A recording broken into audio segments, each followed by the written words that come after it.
Flirt ಅನ್ನುವಂತಹ ಟೈಟಲೇ ಯಾಕೆ ಬಂತು? ಫ್ಲರ್ಟ್ ಅನ್ನೋ ಟೈಟಲ್ ಇಟ್ಕೊಂಡು ಕತೆ ಹೋಯ್ತಾ? ಕತೆ ಇಟ್ಕೊಂಡು ಫ್ಲರ್ಟ್ ಅಂತ ನೀವು ಟೈಟಲ್ ಇಟ್ರೆ ಹೆಂಗೆ ಅದು ಜರ್ನಿ ಸ್ಟಾರ್ಟ್ ಆಗಿದ್ದು? ತುಂಬ ಕನ್ಸರ್ವೇಟಿವ್ ಆಗಿ ಸಿನಿಮಾಸ್ ಬರುತ್ತೆ ನಮ್ಮಲ್ಲಿ. ಒಂಚೂರು ಬೋಲ್ಡ್ ಆಗಿ ಓಪನ್ನೆಸ್ ಆಗಿ ಒಂದು ಸಿನಿಮಾ ಮಾಡೋಣ ಈ ಜನ್ರೇಷನ್ಗೆ. ಯಾಕಂದರೆ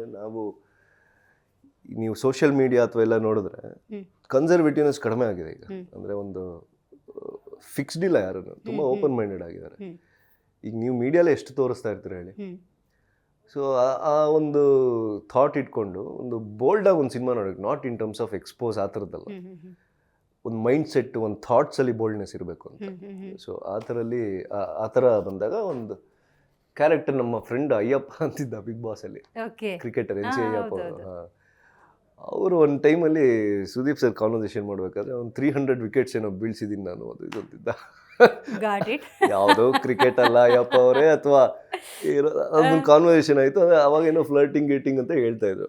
ಸೊ ಒಂದು ಕ್ಯಾರೆಕ್ಟರ್ ಸೃಷ್ಟಿ ಮಾಡಬೇಕಂದ್ರೆ ಒಂದು, ಈಗ ಇಬ್ರು ಜೊತೆ ಲವ್ ಮಾಡಿಬಿಟ್ಟಿದ್ದೀನಿ ಅಂದರೆ ಫ್ಲರ್ಟ್ ಅಂತಾರ?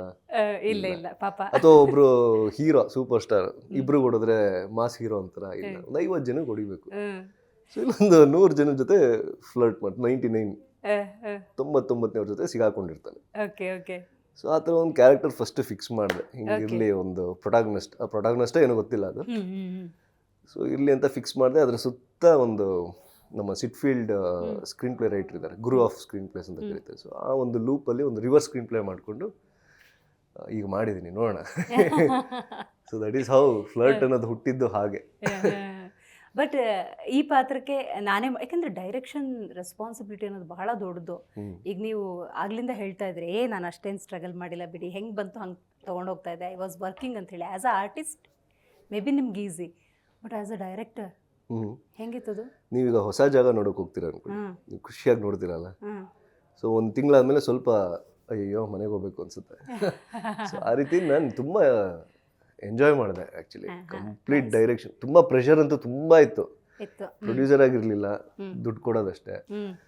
ಬರುತ್ತೋ ಇಲ್ವೋ ಗೊತ್ತಿಲ್ಲ, ಬಟ್ ಬರುತ್ತೆ, ಬರಲಿ ಅಂತ ನಾವು ವಿಶ್ ಮಾಡ್ತೀವಿ. ಅಲ್ಲಲ್ಲ, ಅಂದರೆ ಆ್ಯಸ್ ಎ ಪ್ರೊಡ್ಯೂಸರ್ ಹೇಳ್ತೀವಿ overall, in general, not me.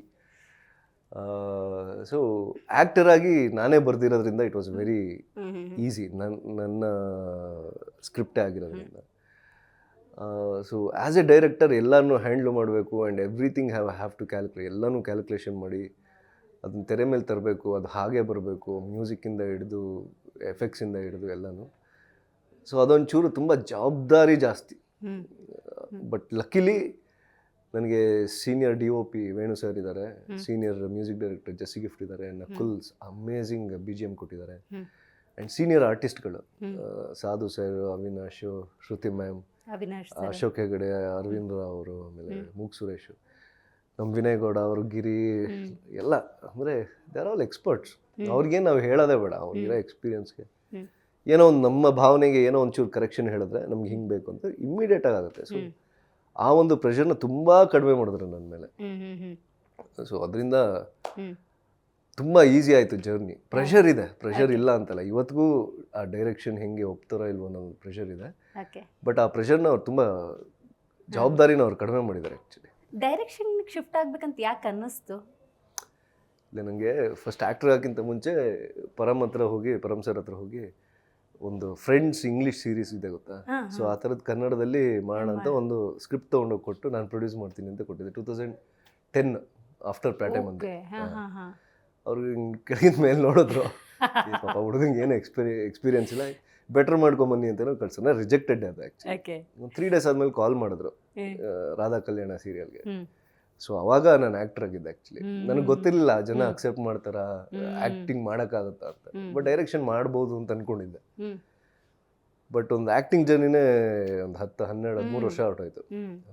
So ಈಗ ನಾನು 2019 ಡಿಸೈಡ್ ಮಾಡಿದೆ ಒಂದು ಸಿನಿಮಾ ಮಾಡಬೇಕು ಅಂತ. ಬಿಕಾಸ್ ಪ್ರೇಮ ಬರಹ ಆದಮೇಲೆ ನನಗೆ ಯಾವುದು ಬೆಟರ್ ಸ್ಕ್ರಿಪ್ಟ್ಸ್ ಬರಲಿಲ್ಲ. ಬೆಟರ್ ಸ್ಕ್ರಿಪ್ಟ್ ಬರಲಿಲ್ಲ ಅನ್ನೋದು ನಾನು ಜಡ್ಜ್ ಮಾಡ್ತಾ ಇದ್ದೀನಿ ಅಂತ ಆಯ್ತಲ್ಲ. ಸೊ ನಾನು ಮಾಡಿದ್ರೆ ಬೆಟರ್ ಮಾಡ್ಬೇಕು ನಾನು. ಸೊ ನನ್ನ ಎಬಿಲಿಟಿ ಚೆಕ್ ಮಾಡ್ಕೊಳ್ಳೋಕ್ಕೆ ಒಂದು ಅದೇ ಸ್ಕ್ರೀನ್ ಪ್ಲೇ ಎಲ್ಲನೂ ತುಂಬ ಕಲಿತು, ತುಂಬ ಇನ್ಪುಟ್ಸ್ ಹಾಕಿ ತುಂಬ ಟೈಮ್ ಸ್ಪೆಂಡ್ ಮಾಡಿದ್ದೀನಿ ಆ್ಯಕ್ಚುಲಿ. ಒಂದು ಡೈರೆಕ್ಷನ್ ಬಗ್ಗೆ, ಒಂದು ಕ್ಯಾಮ್ರಾ ಬಗ್ಗೆ ತಿಳ್ಕೊಳ್ಳೋಕ್ಕೆ, ಒಂದು ಎಲಿವೇಷನ್ಸು, ಒಂದು structure of the screen play, ಅದೆಲ್ಲ ತುಂಬ ಕಲಿತು ದೆನ್ ಡೈರೆಕ್ಷನ್ಗೆ ಬಂದಿದ್ದು. ಸೊ ಇಸ್ ನಾಟ್ ಇವತ್ತಿಂದಲ್ಲ ಡೈರೆಕ್ಷನ್ ಮಾಡಬೇಕು ಅಂತ ಹ್ಮ್. ತುಂಬ ಇಷ್ಟ ಆಯಿತು. 10-12 ವರ್ಷ ಈಗ ಡೈರೆಕ್ಟ್ ಮಾಡೋದನ್ನ ಅಬ್ಸರ್ವ್ ಮಾಡ್ತಿದ್ರಿ, ಅದೇನಾದರೂ ವರ್ಕೌಟ್ ಆಯ್ತಾ ನಿಮಗೆ, ಅಥವಾ 100%. ಬೇರೆ ಎಲ್ಲೋ ಡೈರೆಕ್ಷನ್ ನೀವು ಅಬ್ಸರ್ವ್ ಮಾಡಿದ್ದು, ಇವರಿಂದ ಈ ಡೈರೆಕ್ಟ್ರಿಂದ ಈ ಎಸೆನ್ಸ್ನ ನಾನು ಅಡಾಪ್ಟ್ ಮಾಡ್ಕೋಬೇಕು, ಈ ಥರದ್ದೆಲ್ಲ? ಹೌದು. ಕೆಲವೊಂದು ಏನು ಕಲಿಬೇಕು ಏನು ಬಿಡಬೇಕು ಅನ್ನೋದನ್ನು ಎರಡನ್ನೂ ಕಲ್ತಿದ್ದೀನಿ. Okay, nice. One of the fantastic technician ಅಂದರೆ ಓಂ ಪ್ರಕಾಶ್ ರಾವ್ ಸರ್. ಅವ್ರದ್ದೊಂದು ಫಿಲಮ್ ಮಾಡ್ತಿದ್ದೆ ಕಟ್ಟೆ ಅಂತ, ಫಿಲಮ್ ಓಡಲಿಲ್ಲ. ಬಟ್ ಅವರು ಟೆಕ್ನಿಕಲಿ ತುಂಬ ಸೌಂಡ್ ಇದ್ದಾರೆ, ಸಖತ್ ನಾಲೆಡ್ಜ್ ಇದೆ ಅವ್ರಿಗೆ. ಅವರು ಅರ್ಜುನ್ ಸರ್ಜಾ ಸರ್, ಆಮೇಲೆ ರಿಚ್ ಹೆಂಗೆ ತೋರಿಸ್ಬೇಕು ಅಂತ ಇಂದ್ರಜಿತ್ ಲಂಕೇಶ್. ಹೌದೌದು. ಸೊ ಅವ್ರ ಜೊತೆ ಎಲ್ಲ ವರ್ಕ್ ಮಾಡಬೇಕಾದ್ರೆ ಇಲ್ಲ, ಅದು ನಿಮ್ಗೆ ಅವ್ರದ್ದು ಇನ್ಫ್ಲೂಯೆನ್ಸ್ ಈ ಸಿನಿಮಾದಲ್ಲಿ ಆಗಿದೆ, ಜಾಸ್ತಿ ಕಾಣಿಸ್ತಿದೆ. ಎಲ್ಲಿ ನೋಡಿದ್ರು ಹುಡುಗಿಯರೇ. ಇಂದ್ರಜಿತ್ ಸರ್ ಅಯ್ಯೋ, ಏನ್ ಅನ್ಕೊಂಡ್ಬಿಟ್ರು ನೋಡಿ. ಓಕೆ, And ಭಾವನೆಗಳು ನಮ್ಮ ಸೀರಿಯಲ್ಸ್ ಅಲ್ಲಿ ಬೇಜಾನ್ ತುಂಬಾ ಹರಿತಾ ಇರುತ್ತೆ. ಅಯ್ಯೋ, ಹರಿತಾ ಕೇಳೋದೇ ಇರುತ್ತೆ. ಬೇಡ. ಸೊ ಎಲ್ಲ ಕಡೆಯಿಂದನೂ ಒಂದು ಅದಕ್ಕೆ ಎಕ್ಸ್ಪೀರಿಯನ್ಸ್ ಅನ್ನೋದು. ಇಲ್ಲಿ ಕಲಿತಾ ಹೋಗ್ತೀರಾ ಸ್ಟೇಜ್ ಬೈ ಸ್ಟೇಜ್, ಬೇರೆ ಡೈರೆಕ್ಟರ್ಸ್ ಇಂದ, ರೈಟರ್ಸ್ ಇಂದ, ಆಕ್ಟರ್ಸ್ ಇಂದ ಎಲ್ಲಾನು ಒಂದು ಕೂಡಿಟ್ಟು ಒಂದು 12 ವರ್ಷದ ಎಕ್ಸ್ಪೀರಿಯನ್ಸ್ ತೆಗೆದು ಇಲ್ಲಿಗೆ ಹಾಕಿದ್ದೀನಿ ಅಷ್ಟೇ. Very nice, very nice.